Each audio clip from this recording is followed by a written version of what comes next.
What's crack-a-lagging? It's your boy Broshmo, just in case you did not know. So we're back again, once again, this time doing a 2-round 2021 NFL mock draft with free agency kind of underway, I suppose. I decided, hey, let's go ahead, let's take a look at different avenues some teams may do. This is 2 rounds. I did allow trades in the first round, so I did a few of those, but we are just looking at a variety of different possibilities that teams may or may not go. So go ahead, become a bro, and subscribe. Leave that thumbs up if you enjoy the content and indulge in that nice football discourse in the comment section below. I can hear the comment section already. It's probably not going to be kind, but it is what it is. Comes with the territory. But we're going to switch over here. You're going to see code BROSHMO up there. If you like the mock draft, then you might like this. It's go check out walkthemock.com. If you get a premium membership, you could actually draft in real time against other users. We actually do this on our live stream. So if you want to take part, draft against me and some of the other viewers, then get a premium membership and using code BROSHMO, all caps, uppercase, not lowercase, then gets you 20% off. So it helps me, helps you. But let's get this thing started. No lights today. No lights today. Because not feeling quite confident about this one. But let's see what y'all think. So, Trevor Lawrence. He's the first pick. Chalk it in. And then I have the Panthers trading up to get Zach Wilson. Because the reason why is because everything going on with the Deshaun Watson thing has kind of muckied the water in terms of, well, will a trade be done? So I'm just going to go ahead and assume that there won't be as of now, which means the Panthers, who they've been adamantly trying to get a quarterback. They made also trying to make a move for Matthew Stafford. So at the same time, the Jets, they haven't done anything with Sam Darnold. Word on the street, the quarterback market, or at least for Sam Darnold, the trade market is shrinking quite a bit. So they might end up trying to continue with Sam Darnold. So we're going to go under that assumption, and they're going to trade out, just get some more value, get some more picks. The Panthers in this scenario will keep their second rounder, because I'm thinking maybe, possibly, they could try to use CMC as trade bait. I know it's crazy, it's wild, but I mean, imagine if they're trying to make a move for Watson, he's going to be included in that package. So they go ahead, they get their quarterback, Zach Wilson. He's phenomenal. Next, the Miami Dolphins. It's going to be tough. I wish they could trade down, but we didn't. We ended up going with Penei Sewell. Totally cool if this pick is Ja'Marr Chase. They went ahead, they got Will Fuller. I feel like they grabbed Ja'Marr Chase. They don't really have a slot. I don't really know how they're going to work that out. I think it's just a little bit easier to get Sewell and then slide Robert Hunt into guard. You might be like, well, they got Isaiah Wilson. He's no sure thing. So screw that. So we went with Sewell. And then we got another trade here. The Falcons decided to trade back. And San Fran comes up and gets Justin Fields. This one, because it sounds like it's hard for me to believe that they want to continue with Jimmy G with how much cap he's costing right now. So, and word on the street, hey, they're trying to get like Joe Flacco to come in and be a backup. Even if that's the case, I still don't think the plan's Jimmy G. So they trade up, they grab Justin Fields, who's ready now. That's why I went with him over Trey Lance. I don't think Trey Lance is ready to go now. I think Justin Fields is phenomenal. He'd be great in a Shanahan offense. So we went with that there. Cincinnati Bengals, no Penei Sewell. We go Ja'Marr Chase. It sounds like they were kind of in the market for Kenny Golladay. I don't think they're going to be able to get him. I'm going to assume that he's going to go with the Giants, so they grab Ja'Marr Chase. And then Kyle Pitts, Brandon Graham, he said, I want Ja'Marr Chase or Kyle Pitts.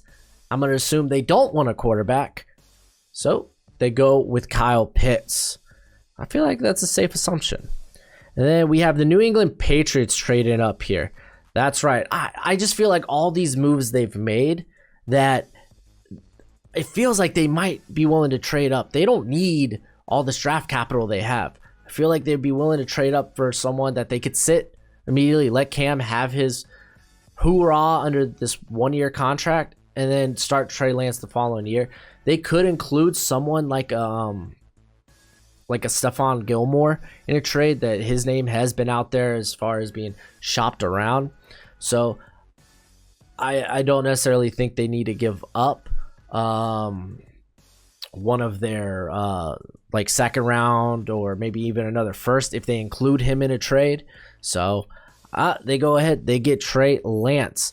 Then we got the New York Jets here. Caleb Farley, I think they're going to try to help the defense a bit. They haven't really been active outside of Carl Lawson. Oh yeah, I guess they got Jared. Oh gosh, what's his name? The cat that used to play for Florida, who's been probably one of the not greatest linebackers since being drafted.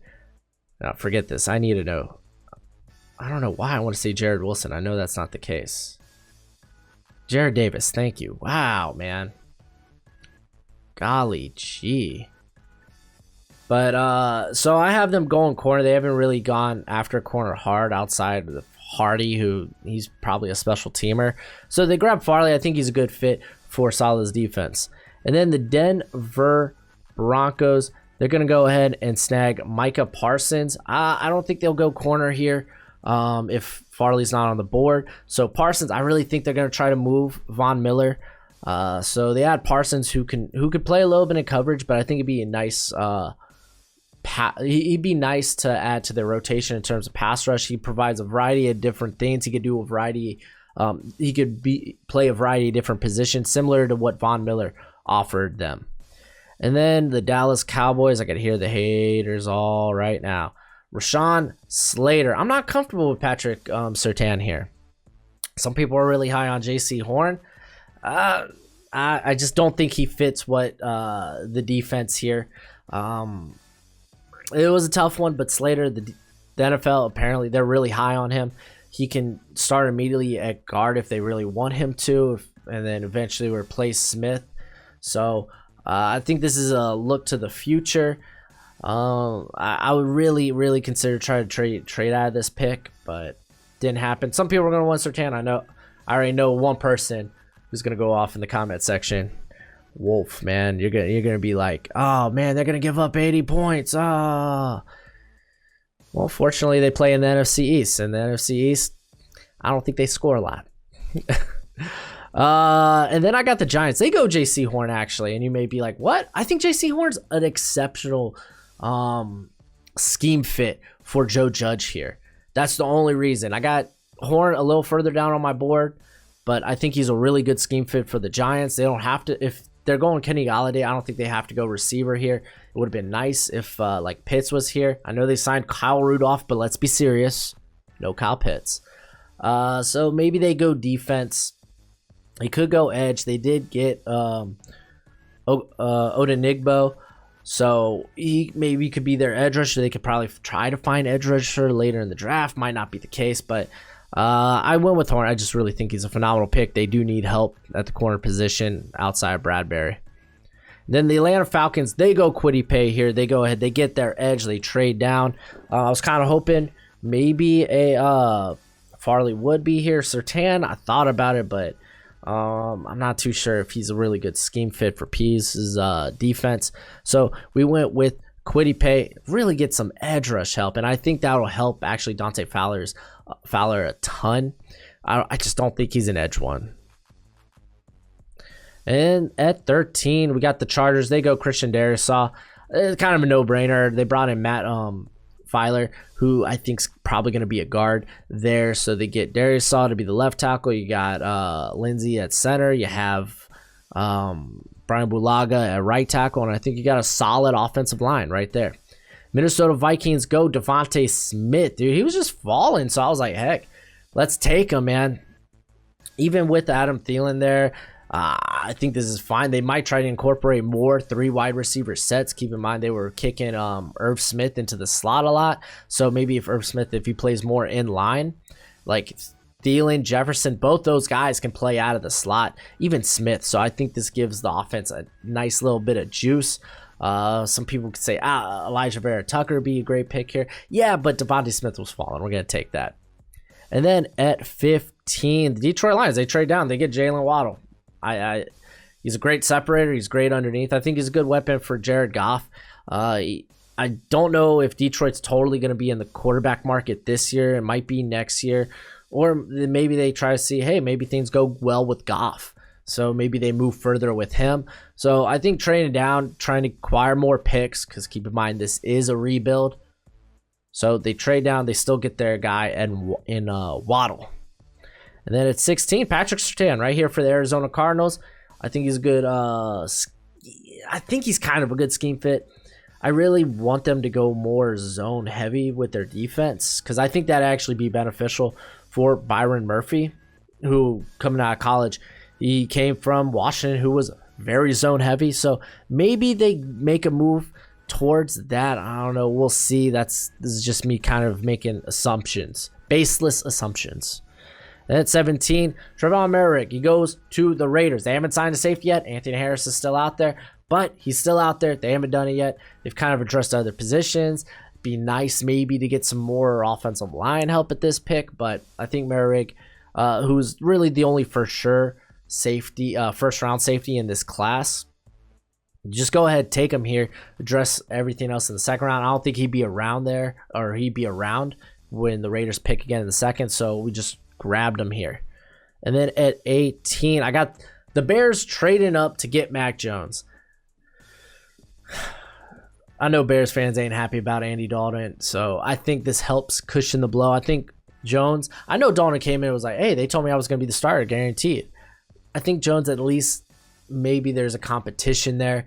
It doesn't have to start immediately. I think he is good to go day one. I won't have no problem starting him immediately, but you don't have to, and who knows, maybe there's a new regime in year 2 for him. We'll see. We'll see what the Red Rifle can do. And then at 19, Xavier Collins. Apparently, a lot of rumors that the Washington football team are really high on Xavier Collins, and that's what kind of spurred their pick. They do need help at linebacker. So, as far as need and apparently interest, it all fits. And then the Miami Dolphins, they trade down. We're just going to grab Rashad Bateman. I'm very high on Bateman. He can work in and out of the slot. He could, like I said, outside. He could work in the slot. So they have Will Fuller. They keep Fuller and Parker outside. They could put Bateman at slot, and bam, we addressed receiver. I think just Jamar Chase, dude. I don't see any of those guys being able to play out of the slot. You can maybe make a case for Fuller, but even then. So I'm really happy with this Bateman pick, and even if Fuller, if he's one and done out of Miami, Bateman's phenomenal. I love Bateman. And then at 21, the Colts, they go Jalen Phillips. There wasn't I kind of considered Tevin Jenkins here, but then I opted for a pass rusher with tremendous upside. If that's anything, Chris Ballard, honestly, Chris Ballard is probably going to trade back. But he loves himself some upside, both powerful and athletic. That is Phillips. He does have the concussions concerns, but we haven't seen those. Like, it hasn't been an issue the last 2 years. So we're going to go with Phillips. 22, the Titans go Greg Newsome. He's a good fit for the defense. Tevin Jenkins kind of considered him here to come in and immediately play right tackle. But I think after cutting Butler and Jackson, I don't like the idea of the Titans coming into the season with Janoris Jenkins as their 1, Christian Fulton at the 2, and then Kevin Johnson they signed to play the slot. I think you need to add more to that position. So they do it in Greg Newsome. I think he's a good fit for the scheme here. And then at 23, the Jets, they go Gregory Rousseau. I think they're going to go for a high upside guy. And Rousseau, he has the potential to play on the interior as well. So you kind of get your Eric Armsteads, so to speak, for Salah's defense. And then at 24, Pittsburgh Steelers, they go Tevin Jenkins. I think they're going to I think Jenkins is going to come in. He's going to play right tackle. They're going to have Banner at left. I think they're going to go to a more power-oriented scheme, just kind of based on the Kevin Dotson pickup. Banner moving to left tackle. This is just me kind of making assumptions, connecting some dots. So, and honestly, they might be in the Chris Carson market, which would be a really good fit, because I'm pretty sure the running backs, they're not getting a lot of attention in free agency. Outside of Aaron Jones, boy got paid. But I like Jenkins. He plays with grit and nastiness. And then the Jacksonville Jaguars go Jeremiah Owusu-Koramoah. This was a difficult pick. I didn't really know to go where to go with this pick, and they didn't really address linebacker. Granted, they do have Joe Schubert and Miles Jack, but I think added to that isn't a bad thing. He could also play that box safety role. You could use him in a variety of different ways all along your defense. So it just gives you kind of another weapon there. So, and he was kind of falling. I got him a bit higher than this, so we got JOK for the Jags. Cleveland Browns go Christian Barmore. This one was incredibly tough too. I didn't know. I couldn't figure out where Christian Barmore would land because I think he deserves to go in the top 20. If I'm the Browns, they brought in McKinney to play edge. I still think they're in the edge market, but with Christian Barmore falling here at 26, I think you could shovel him in there with Sheldon Richardson, Jordan Elliott, and have a very mean rotation. At 27, Azeez Ojulari going to the Ravens. Just kind of seems like they got rid of Yannick, and Bowser is more of a Matt Judon type. So Azeez, someone who I think it's an easy comp to make to Yannick Ngakoue. They go ahead and they grab their Yannick. This guy, absolute beast. He had a banger of a pro day. Super fast off the edge. Just has some special pass rushing moves. Very crafty. I love him. At 28, the Saints, they go Asante Samuel Jr. I almost feel like they have to go corner because really they're only working with Lattimore. They have no one at cornerback too. They have Lattimore, Chauncey Gardner-Johnson. He's more of a slot who also might be converted into safety. So they grab Asante Samuel, who could play in the slot. He could play in the outside. He could play whatever coverage you ask of him. You just worry about his size. I'm not worried. The guy has elite athleticism. I'm very high on him. And then at 29, the Packers, they go Elijah Moore. I really like this. I thought they should have went receiver last year. They do it this year. I like what Elijah Moore can do. Some people will be like maybe Kadarius Toney here. I like Elijah Moore because he's just a more polished route runner. He can take the top off defenses. Dude's a banger, and he's got actual ball skills. Sorry, MVS, so I think you could really incorporate him in this offense. Have Lazard play more on the outside. Have MVS kind of rotate in out there on the outside. I just really like this pick for the Packers. I think AA Rod would love it too. At 30, Elijah Vera Tucker going to the Bills. They need someone at right guard. Don't you tell me Cody Ford. Don't you tell me Cody Ford. He's pretty. It just hasn't worked out. So they grab him here at corner. There wasn't really a guy I'd be willing to pick at this spot. Can maybe make the case of edge. I really did think about Jason Owe. Really consider it heavily, but I like the idea. I think it's a better idea to just go ahead and get someone to come in and really complete that offensive line. And 31, the Kansas City Chiefs, they go Jason Owe. I think they might be. They need to find someone on the other side. They're bringing back Taco, for goodness sake, to play opposite of Frank Clark. Owe, dude, can get some real pressure. I think starting him just as a rotation piece, it would be very good. But they do need to get more pressure on the passer because Frank Clark, he waits till the playoffs to do all that. So we're going to go with him here. Tampa Bay, I gave him a luxury pick. I gave him Najee Harris. I mean, what else can they do? Maybe get the Sue replacement? I just went with Najee. Leonard Fournette. I guess this is the thing now. Teams win a Super Bowl and they use their luxury pick on running back, just like the Chiefs did with Clyde Edwards-Helaire. But I think Najee is better. So yeah, man, they kind of get their bruiser, but he also has that receiving upside. Like I like him a lot. If this is a pick Tampa makes, I'm totally kind of okay with this because they did a good job bringing back, running it back, so to speak, with their defense. Man, Godwin, like, geez, dude, Gronk. I bet you AB comes back too, man. I'm telling you. Even Sue, I won't be surprised. Start second round, the Jags, they go Pat Freiermuth. I know they signed Chris Manhertz, but he's a blocking tight end.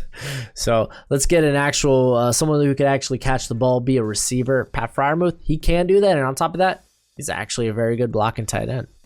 At 34, the Jets, they go Samuel Cosmi. So In this instance, they could Cosme. He could play right tackle. He could play left tackle. Extremely athletic. He's kind of built for a LaFleur type of blocking scheme. So they grab him here. He could have easily snuck in the first round. Kind of a consideration for the Chiefs as well. At 35, they go Travis Etienne. There we go. For Atlanta. They need help at running back. I think running backs will probably go early. I don't think we'll see more than one in the first round, but I think they'll kind of trickle off in this second round. They really have no one back there at running back. They don't. It was kind of tough, man. I wasn't really happy with a corner here, because they're gonna have a second pick because of the San Fran gave them their other pick. So I was like, their other second round pick. So I was like, maybe we can go corner with with a later pick, because I feel like it'd be a little bit too early. In my opinion, it'd be a bit too early to go with guys like maybe Eric Stokes, Tyson Campbell. I just didn't feel comfortable with it.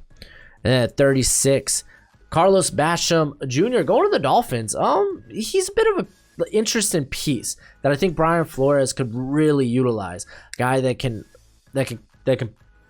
give you good pressure from the interior and from the outside. So, and they did just get rid of Shaq Lawson, who the majority of his pressure actually came from when he rushed the passer from the interior. So you get a guy who actually could do that and do it at a high level. So essentially he's the Shaq Lawson replacement here. I really like Boogie Basham. Richie Grant going to the Eagles. Like I said, I wasn't too comfortable with any of the corners this high without trading down. I just did no trades in the second round. So I went with Richie Grant, who could play in the slot, he could play in the box, and he could play deep. The guy's got tremendous versatility, so they could really use him however they want. At 38, Wyatt Davis going to the Bengals. You might be like, what? They need a tackle? I'm kind of assuming Riley Reif's coming to town. So they get Davis, who you can immediately start at really either guard spot, because both of them were trash last year. So Davis, I'm assuming Riley Reif's going to come in there, play left, even right. Which Jonah Williams, he's played both spots too. So it'll be interesting. But I think that they do need to do something with the offensive line. The Panthers, because they got to keep this pick, because they traded CMC. They went Dylan Radunes.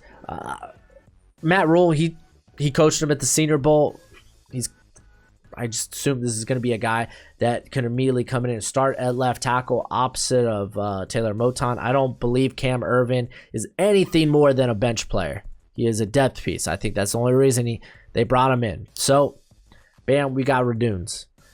At 40, Tyson Campbell to the Broncos. This one was extremely tough. I didn't initially want to go here, but I was like, there was really no other value. I considered actually Landon Dickerson for this pick just because Lloyd Cushenberry was really bad last year. And you might be like, well, it was his rookie year. He was really bad. Like, really, really bad.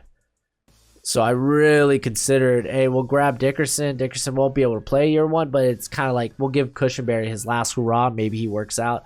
I said, just forget that. Maybe he does develop better. Let's just go ahead. Let's just grab a guy that we think could maybe fit Vic Fangio's system. I think Campbell can do that. He doesn't necessarily have to be a press corner despite coming from Georgia. So went with Campbell. Very good athlete.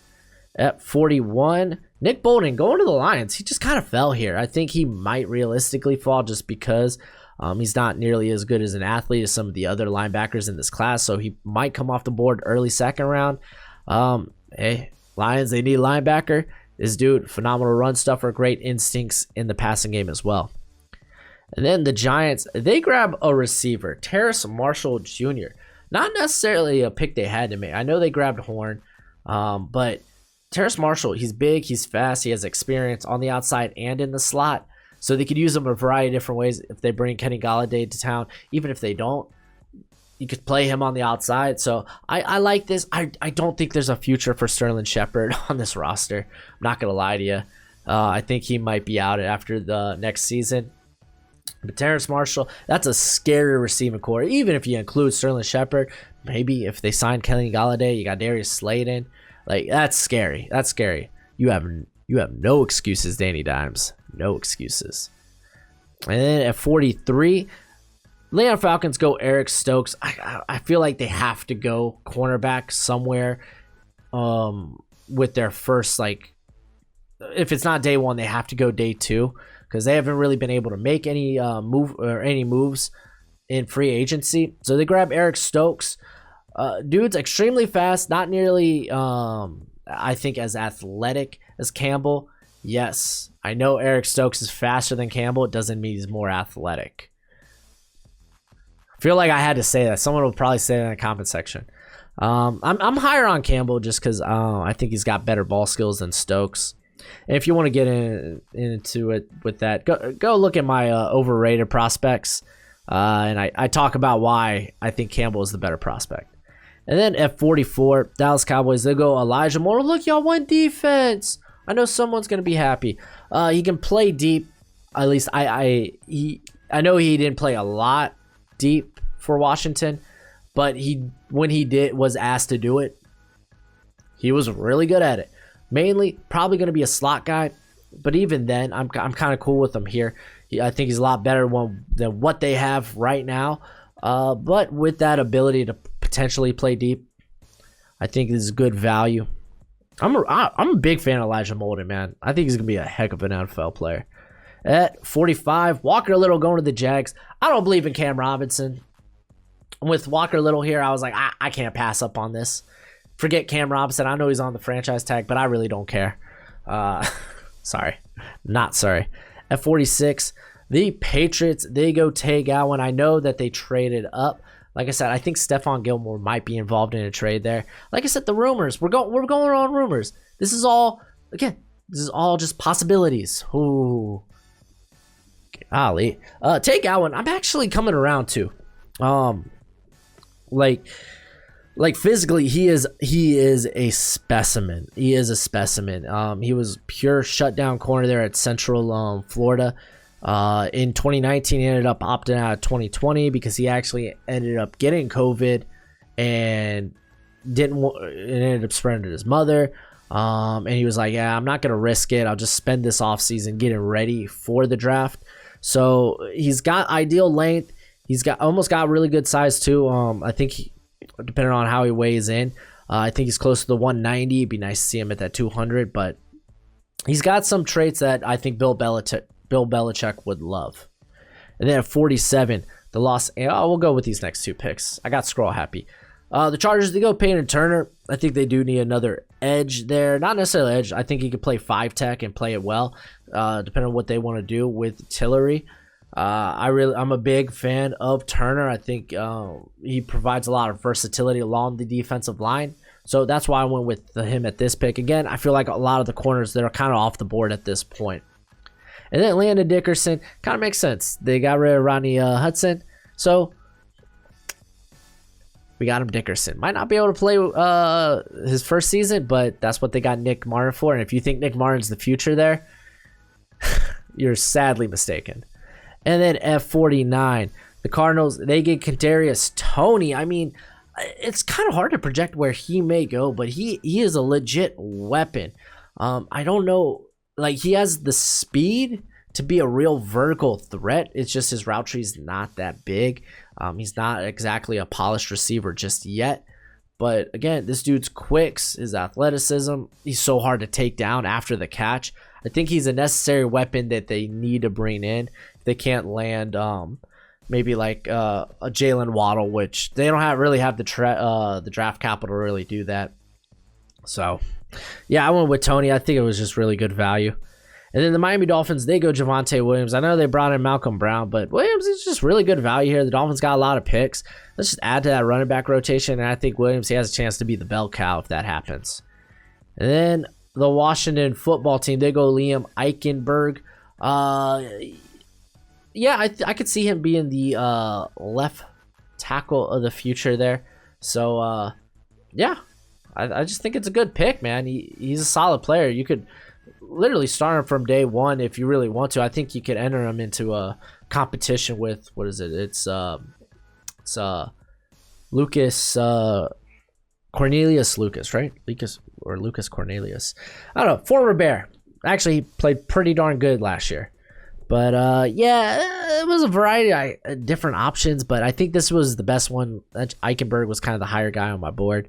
The Bears, they go Jalen Mayfield. I actually was considering him for Washington, but I feel like Eichenberg might be a safer prospect. But Jalen Mayfield, mainly because I want to keep Mayfield at right tackle, and that's not going to happen in Washington with Morgan Moses. So the Bears, they need a new right tackle, so they grab Mayfield.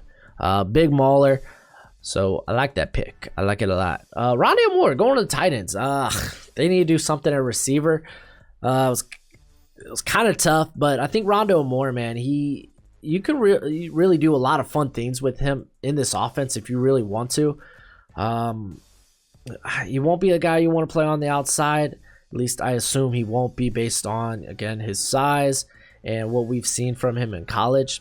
He's just so much of a playmaker that I think he could really jumpstart this offense. And you got to believe there is some vertical capability with him. The dude is just... he's just a monster. He's just a monster. Tennessee, it's going to be tough drafting for them. I mean, what else was I considering here? I mean, I guess you could bring up tackle, but I feel like at this point, you're dealing with a couple of guys who are developmental. They're not going to be able to start right away. I think they're going to be kind of stuck with Kendall Lamb, maybe at starter. So, but Rondale Moore, man, dude, it's just such a weapon. Such a weapon. The Indianapolis Colts, they go Alex Leatherwood. I mean, you could have went this way for the tight ends as well, but it's Rondale Moore, man. They need some juice at receiver because they literally just have A.J. Brown. So Leatherwood, good fit. You immediately plug him in at left tackle. Some people will be like, no, he's probably better at guard. I don't know. You got Quentin Nelson there. I think Quentin Nelson will be able to help him, and then you just kind of complete that line. So, yeah, they get their tackle. I also like the Jalen Phillips pick too. So, honestly, I think those are two banger picks. I think Leatherwood's really good value. He's got the size and length. The Steelers, they go Jamin Davis. They got rid of Vince Williams recently, so I was thinking linebacker. I kind of considered Jabril Cox, but instead I went with the faster, lengthier guy here in Davis. I think Cox would have been fine as well, but I think Davis's upside, it was kind of hard to deny, and I think you could kind of develop him next to Devin Bush. So I feel like you have the ability to get two really good studs here. So yeah, I was just basically drafting on upside at this point.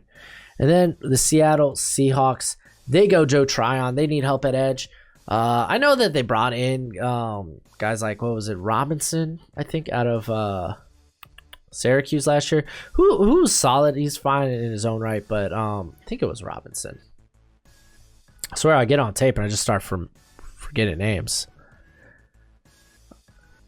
Well, I mean, they also brought in, I think it was Darrell Taylor, but I mean, he wasn't all that in a bag of chips. Alton Robinson, okay, I did get that right. What did Taylor do last year? Nothing. Go figure. That's why you drafted two. So Joe Tryon, he's a bit different than the other two, just because this guy is like a full-on bull rusher. He brings that nastiness, maybe that they had in Clowney. They're not the same prospect, don't get it wrong, but Tryon comes in. He is a bit of a developmental prospect, but you have to do something. They haven't really been able to do anything through free agency. And then the Rams, they got Jabril Cox. I think they need a good coverage linebacker. Ever since missing Corey Littleton, they get him here. I like it.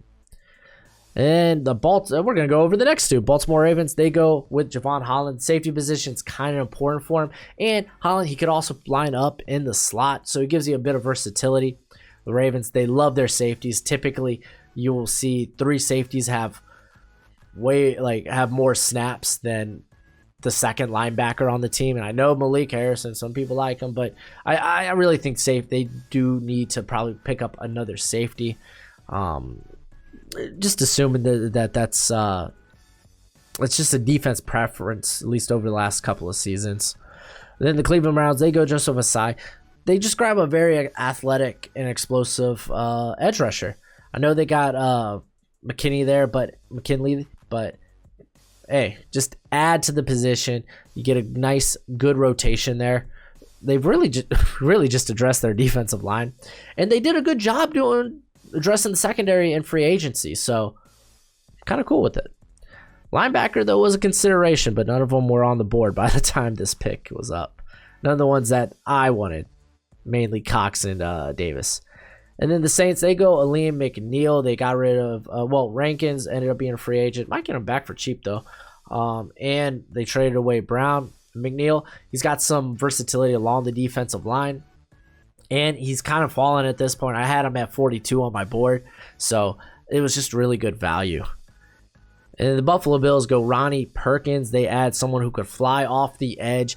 Perkins could slip here. He didn't have exactly a great pro day. He wasn't nearly as, or at least didn't look nearly as fast or explosive as he did in college. And keep in mind, a lot of his production actually came against Kansas. So there are some red flags for me when it comes to his actual production and his ability when it comes to translating to the NFL. But here in the second round, why not? He becomes a part of that rotation with Jerry Hughes, AJ Epinesa. So yeah, let's do it. Osa Odighizuwa. Some Packer fans be like, why are we getting an undersized defensive line player? Because this guy has tremendous physical upside, great length. He's very good at stopping the run, and he showcased some real pass rushing skills at the Senior Bowl. I'm not saying Aaron Donald. I'm not. But I'm thinking he could be a very good complement to Kenny Clark.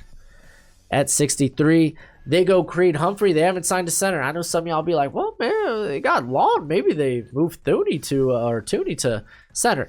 I don't think they do that. I think Long's more of a depth piece. So they grab Humphrey, who can actually play center. Not saying the other guys can't, but Humphrey has a wide experience playing center. They need to address the line. Tampa Bay Buccaneers, they go Davion Nixon.